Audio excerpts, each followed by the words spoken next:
dapatkah setan yang hadir saat sedang sakaratul maut menutup mulut kita untuk mengucapkan dua kalimat syahadat? Baik. Baik. Syaitan itu tidak akan mampu melakukan sesuatu. Ini menjadi sebuah keyakinan kita bahwa syaitan itu tidak akan mampu melakukan sesuatu pada diri seorang manusia kecuali dengan izin Allah Subhanahu wa taala. Berkaitan dengan sakaratul maut, memang posisi yang paling terakhir, perseteruan paling dahsyat antara kita dengan syaitan itu pada sakaratul maut. Iya, makanya kalau kita lihat kembali pada surat Fussilat di ayat 29, 30, 31 kalau saya tidak salah seperti itu, ketika Allah Subhanahu wa taala menjelaskan tentang kelebihan-kelebihan yang dimiliki oleh orang-orang yang istiqamah di jalan Allah. Para ulama kita ketika menjelaskan ayat tersebut, ketika Allah mengatakan tatanazzalu alaihimul malaikatu alla takhafu wa la tahzanu wa abshiru bil jannati allati kuntum tu'adun. Ya, ketika malaikat datang di samping orang yang sedang sakratul maut. Ya, syaitan di situ datang untuk memberikan pengaruhnya, karena disinilah akhir dari segala-galanya. Di situ juga akan ada malaikat bagi orang-orang yang istiqamah dan komitmen dalam kehidupan dunia. Selama ia hidup komitmen melaksanakan perintah Allah, maka ia akan didampingi oleh malaikat. Disitulah terjadi perseteruan terakhir antara kita manusia ini dan syaitan. Apakah mampu syaitan itu menutup mulut kita sehingga kita tidak mampu mengucapkan la ilaha illallah Muhammadar Rasulullah? Syaitan itu tidak akan mampu. Selama dalam kehidupan kita adalah orang yang terbiasa untuk melaksanakan perintah Allah, sekaligus melaksanakan atau mengucapkan kalimat-kalimat zikrullah ini. Kalau pada akhir kehidupan kita, maka itulah juga yang akan kita ucapkan. Jadi syaitan itu tidak ada sama sekali kemampuan untuk menghalangi kita mengucapkan kalimat-kalimat thayyibah yang merupakan kalimat-kalimat terbaik yang kita dituntut untuk mengucapkan kalimat itu atau pada saat sakratul maut itu. Wallahu a'lam.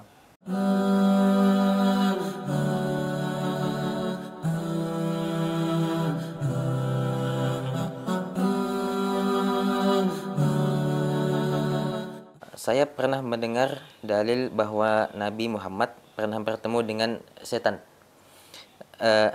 Lalu bagaimanakah ciri setan yang dilihat Nabi tersebut?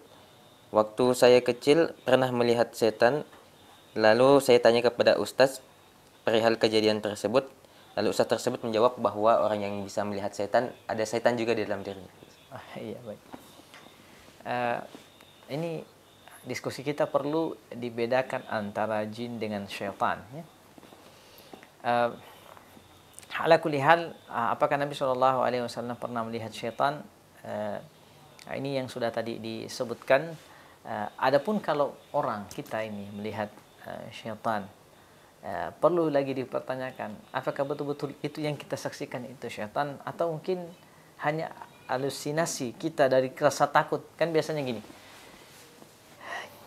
kalau di tempat yang mungkin diceritakan kalau di situ ada seperti ini, kalau malam gelap gulita ada yang seperti ini, sehingga ketika kejadian itu terjadi, halusinasi kita itu memutar kembali memori kita pada apa yang sudah diceritakan, sehingga sebenarnya tidak ada apa-apa, tapi karena halusinasinya muncul, apa yang sudah didengarkan masa lalu itu muncul berulang.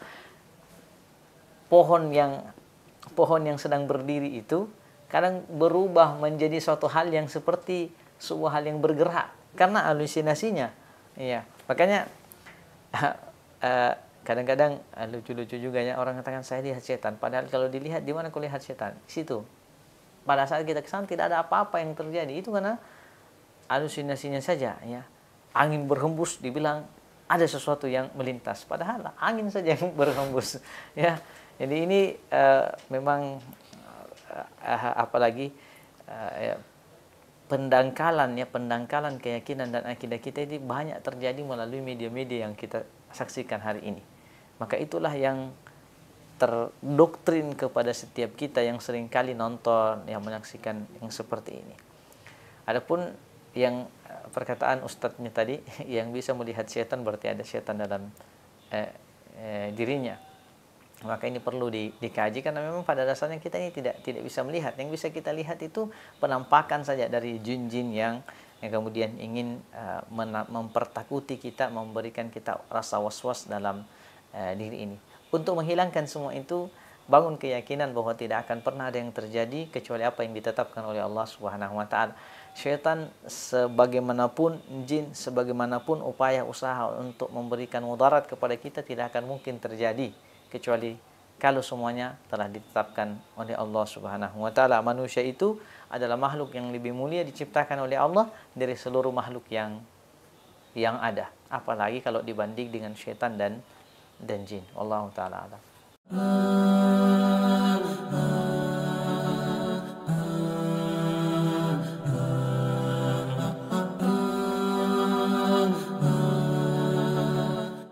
Bagaimana hukumnya menggunakan kata yang tidak baik untuk memanggil sahabat kita dalam konteks candaan? Kadang yang biasa kita lihat misalnya memanggil nama teman dengan nama hewan, Ustaz. Ya, sebenarnya kan buruk, tapi karena dekat jadi tidak tersinggung satu sama lain. Ya, baik. Ini juga merupakan satu hal yang perlu untuk kita tata kembali dalam kehidupan kita. Dalam Islam ini kita dianjurkan dan disyariatkan, diperintahkan oleh Nabi kita Shallallahu Alaihi Wasallam untuk saling memanggil dengan panggilan-panggilan yang baik, karena nama itu memiliki makna dan arti, memiliki kandungan yang mana harapan-harapan kita itu seringkali kita sandarkan kepada nama yang disematkan kepada kita atau orang tua sematkan kepada kita. Maka tidak dibolehkan walaupun dalam konteks candaan. Dan ini luar biasa, anak-anak muda kita sekarang ini berubah semua namanya.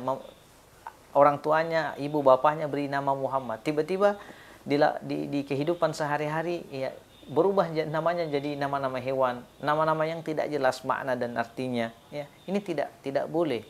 Ya, tidak boleh. Ya. Mengapa demikian? Karena tadi dalam nama itu ada harapan, ada cita-cita, ada doa, yang semua itu akan berubah ya 100% ketika kita mengubah namanya. Abdullah tiba-tiba menjadi apa, nama tikus lah begitu, apa gitu ya. Ini tentu saja tidak dibolehkan ya, tidak dibolehkan dalam.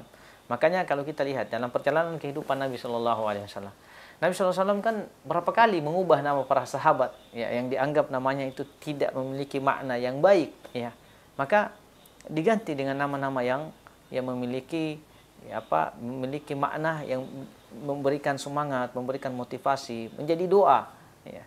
Maka ya, dalam komunikasi, interaksi kita dalam kehidupan perkawanan, pertemanan ya, dalam kehidupan sehari-hari ya, nama yang ada itulah nama yang digunakan ya, nama yang digunakan.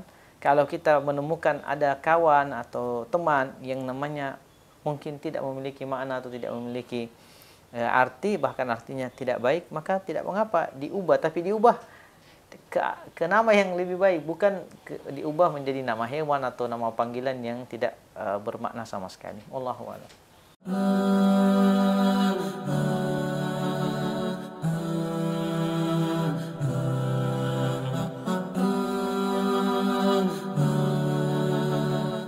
Pada suatu waktu kami dalam forum diskusi, namun saat kami berbicara untuk mengomentari pada yang dipaparkan, lalu orang yang kami komentari ini merasa tidak nyaman dan dendam kepada kami.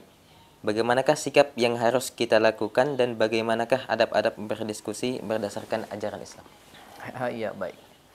Tentu dalam Islam ini agama kita luar biasa, Masya Allah, mengcover dan mengatur seluruh lini-lini kehidupan kita ya, sebagai seorang individu ya, sebagai seorang bagian dari komunitas, ini semua diatur, dan diantaranya adalah adab berdiskusi, adabul hiwar ya, adab al-hiwar, bagaimana seorang muslim dengan muslim yang lainnya yang melakukan diskusi. Tentu banyak adabnya, diantaranya tidak memotong ya pembicaraan seorang ketika dia sedang berbicara ya, mendengarkan dengan cara ya seksama ya, kemudian tidak merendahkan orang lain ya, tidak merendahkan orang lain pada kala diskusi. Kemudian tidak ngotot untuk mempertahankan ide gagasannya dengan cara-cara yang tidak baik. Ya. Kalau semua metode-metode ini telah ditempuh lalu kemudian dalam diskusi ada yang tidak enakan hati kepada kita, itu memang sudah bagian kadang-kadang dari diskusi itu. Makanya di antara adab diskusi juga adalah bagaimana setelah diskusi ya kita bisa mencairkan suasana diskusi itu dengan ngobrol santai dan lain sebagainya. Boleh saja dalam diskusi itu begitu hangat, begitu panas diskusi itu ya. Ya, untuk mengadu argumentasi masing-masing, si A, si B, si C, si D dan seterusnya saling beradu argumen dalam diskusi. Ya, namanya diskusi juga harus hidup. Ya, kalau cuma satu arah bukan diskusi namanya. Ya, oleh sebab itu ya, perlu ada pemahaman terhadap adab-adab diskusi. Ya, di antaranya tidak menyelah perkataan orang, ya, tidak menjelek-jelekkan orang lain, ya, kemudian legowo bahasa biasanya ya bisa menerima ya usulan, ide, kritik dan saran orang lain ya. Kalau dengan seperti ini saya kira diskusi itu akan berjalan dengan baik ya. Artinya jangan terlalu mempertahankan egoisme atau jangan mempertahankan egoisme pribadi dalam diskusi ya. Maka kalau kita bisa mengikuti adab-adab diskusi ini, saya kira diskusi akan berjalan secara baik. Wallahu a'lam.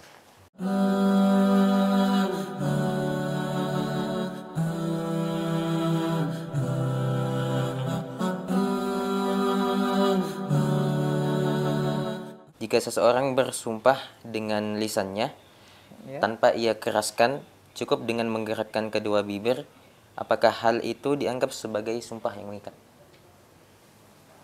Iya, artinya kalau misalnya ia mengungkapkan atau meniatkan bersumpah ingin melakukan sesuatu, artinya misalnya dia sudah niatkan ya, walaupun dia tidak ucapkan, saya berjanji jika semester ini saya bisa menyelesaikan seluruh proses pendidikan saya akan melaksanakan puasa 3 hari. Walaupun dia tidak mengungkapkan seperti itu, kalau sudah dia niatkan, maka itu sudah termasuk daripada ya, janji sumpah yang ia nadarkan. Kan nadar itu lebih berat kepada niat kita untuk melakukan sesuatu. Nah, kalau kita sudah menadarkan dan meniatkan, apa yang kita nadarkan itu teraplikasi dalam kehidupan, terbukti dalam kehidupan kita, maka kita memiliki tanggungan untuk melaksanakan dan menunaikan nazar tersebut, meskipun tidak kita sampaikan ke khalayak, tidak kita sampaikan dengan suara yang lantang, tetapi itu sudah merupakan niat azam daripada kita.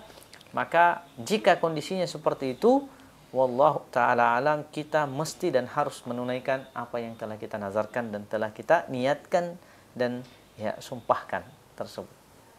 Wallahu a'lam.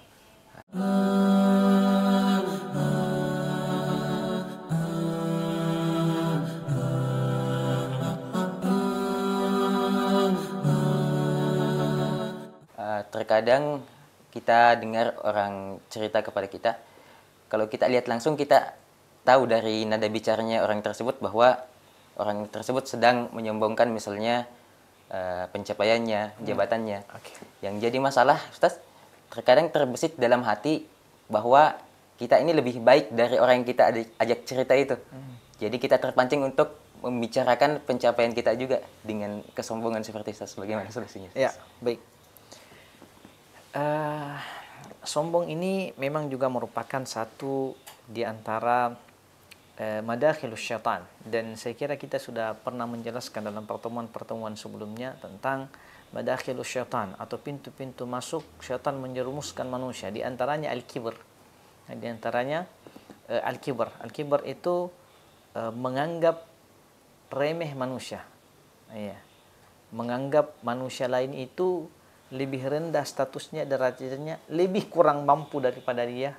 Intinya sombong itu adalah menganggap diri lebih bisa, lebih mampu, lebih kuat, lebih spesial daripada orang lain. Ini merupakan satu dosa yang juga termasuk di antara dosa yang perlu untuk kita berhati-hati darinya. Apalagi manusia secara umum ya, itu suka menyombongkan diri kepada orang lain, suka membanggakan kelebihannya dari kepada ya orang lain. Makanya Nabi SAW mengatakan la yadkhulul jannah, seorang itu tidak akan masuk surga kalau masih ada setitik setitik atau seberat biji zarrah rasa kesombongan pada dirinya. Kenapa apa yang kita perlu sombongkan? Kita semua sama, berasal dari tanah yang sama, ya, berasal dari rahim yang mungkin berbeda tapi prosesnya sama. Apa yang kita sombongkan? Tidak ada yang perlu kita sombongkan ya terhadap apa yang kita miliki. Mungkin pun kalau kita memiliki kelebihan harta, jabatan, posisi ya yang kita miliki hari ini, itu hanyalah sifatnya sementara yang suatu hari akan hilang ya, tertelan oleh waktu. Imma kita yang tinggalkan atau itu semua meninggalkan kita. Dua saja konsekuensi hidupnya. Kita tinggalkan semua yang kita miliki dari kelebihan-kelebihan itu, atau yang kelebihan-kelebihan ini pun meninggalkan kita. Karena roda kehidupan ini terus berputar dan bergulir sesuai dengan apa yang ditetapkan oleh Allah Subhanahu wa taala. Oleh sebab itu, jika muncul ada rasa sombong di dalam diri kita, rasa takabur, rasa ingin merasa lebih dari orang lain, maka di antara yang perlu dihadirkan yang pertama adalah kembali kita meyakini bahwasanya kelebihan kita tidak membuat kita lebih baik daripada orang lain. Ya. Jabatan kita itu tidak menjadikan kita menjadi lebih baik di sisi Allah Subhanahu wa taala dari orang lain. Ya. Bahkan boleh saja orang yang kita anggap lebih rendah, kita anggap remeh, kita anggap tidak ada apa-apanya, ternyata lebih baik di sisi Allah Subhanahu wa taala daripada kita. Maka ini yang perlu terus dihadirkan dalam hati kita. Apatah lagi sombong itu, takabur itu tidak mendatangkan kecuali kesusahan hidup. Ya. Tidak ada yang didatangkan oleh kesombongan itu kecuali kesulitan dan ya beratnya hidup, rasa dalam hati. Ya. Karena kalau kita sombongkan, kita saja pribadi yang merasakan itu. Kalau kita sombong kepada orang lain, apa yang menjadi masalah? Orang lain tidak bermasalah, kita saja ya. Sebenarnya pada asalnya di satu sisi kadang rasa bangga itu hadir, tapi di sisi lain itu akan menjadi satu beban berat tersendiri ya untuk hidup kita. Maka tidak perlu ada yang disombongkan, karena kita semua ini adalah makhluk yang diciptakan Allah Subhanahu wa taala, tidak ada yang lebih satu dengan yang lainnya. Yang menjadi hal yang spesial hanya pada ketakwaan. Siapa yang paling bertakwa, dialah yang paling terbaik di sisi Allah Subhanahu wa taala. Dalam pandangan manusia itu berganti-ganti. Hari ini boleh kita dipandang baik, dipandang lebih oleh manusia, besok lusa boleh saja pandangan itu akan berubah sesuai dengan kondisi dan situasi. Saya kira seperti itu. Allahu a'lam.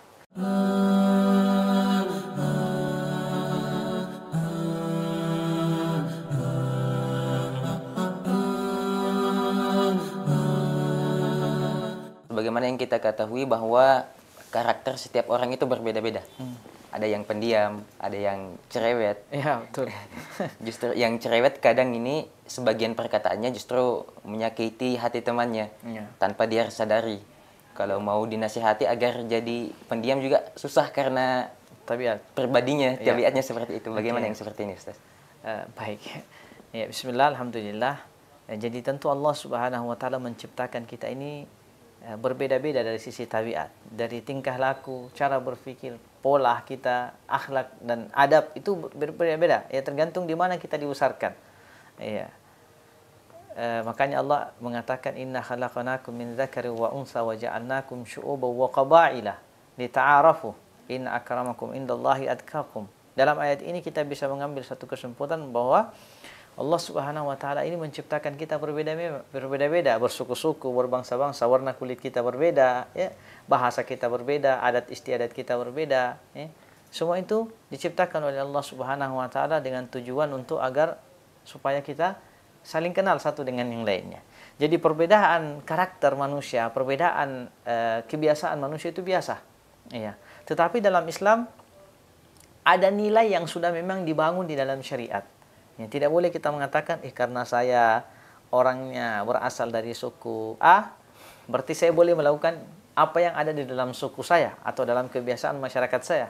Kalau masyarakat Eropa misalnya, atau ada ya yang dari Eropa dan lain sebagainya mengatakan masyarakat saya memiliki kebiasaan seperti ini, maka saya boleh melakukan. Kalau kebiasaan itu ya sesuai dengan prinsip-prinsip Islam, maka tidak mengapa. Yang jadi masalah kalau kebiasaan masyarakat kita itu bertolak belakang dengan prinsip-prinsip Islam. Sama seperti yang disebutkan tadi. Ada yang ya orangnya tabiatnya cerewet dan ada yang pendiam. Bagaimana yang cerewet ini agar bisa jadi pendiam? Yang cerewet itu agak sulit dijadikan pendiam. Memang sudah seperti itu. Sama dengan para sahabat. Tabiat sahabat kan beda-beda. Tabiat Umar dengan Abu Bakar itu luar biasa jauh berbedanya. Ya, sama dengan Utsman dan sahabat-sahabat yang lainnya. Tapi bagaimana Nabi Shallallahu Alaihi Wasallam mengarahkan semua ya apa ini kebiasaan-kebiasaan tabiat-tabiat ini kepada hal yang lebih positif. Ya. Maka jika seseorang yang